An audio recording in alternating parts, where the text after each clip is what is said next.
the February protest by Canadian truckers. They're protesting COVID restrictions. Some of them block border crossings.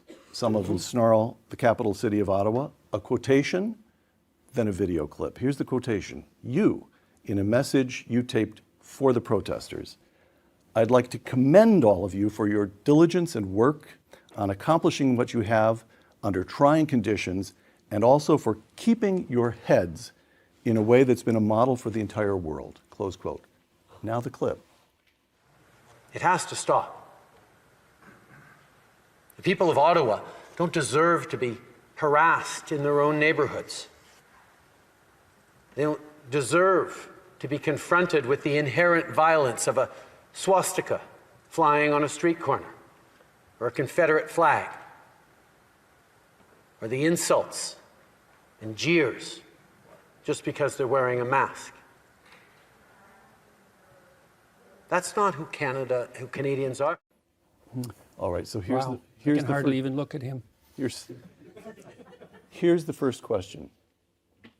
How can discourse in a great democracy have become so polarized that Jordan Peterson and the Prime Minister look at exactly the same set of events and come to opposite conclusions about them? Well, he's lying, and I'm not. So that's a big part of the issue. I don't believe that he ever says a word that's true. From what I've been able to observe, it's all stage acting. He's crafted a persona. He has a particular instrumental goal in mind, and everything is subordinated to serve that. Why? So, what's the motivation? The same motivation that's generally typical of people who are narcissistic, which is to be accredited with moral virtue in the absence of the work necessary to actually attain it. All right. He's playing a role. You know, the swastika thing, it's like really just untrue. About Canadians, really, we're going to be worried about Nazis in Canada? Because I had protests, for example, where people accused me of attracting Nazis. First of all, that just isn't a thing in Canada. There isn't a Nazi tradition. And I don't know anyone in Canada who's ever met anyone who's met someone who was Canadian and who was a Nazi. And so that's just a non-starter. And so when that sort of thing gets dragged into the conversation, right off the bat, you know, the Canadians shouldn't be subjected to the inherent violence of a swastika. First of all, it's not even obvious what that swastika was doing there. There's reasonable evidence to suggest that the person who was waving it was either a plant or someone who was making the comment that that was what was characteristic of the government, not of what they believe. Now, no one knows, because the story around that event is messy, and it's not like there were credible journalists who were going in there to investigate thoroughly. But to use that and the Confederate flag issue is exactly the same thing. You know, the story in Canada, our Prime Minister implemented the Emergencies Act, and so the question was why? And so I went on Twitter when this was trending and read at least 5,000 Twitter comments to try to get a sense. These were people who were supporting Trudeau in his application of the Emergencies Act. And I was trying to figure out, okay, well, what do they believe is happening? And the story seemed to be, and this is as far as I can tell, and maybe I'm wrong, the story was something like, "Make America Great Again." Conservative Republicans on the, pretty far right were attempting to destabilize Canadian democracy.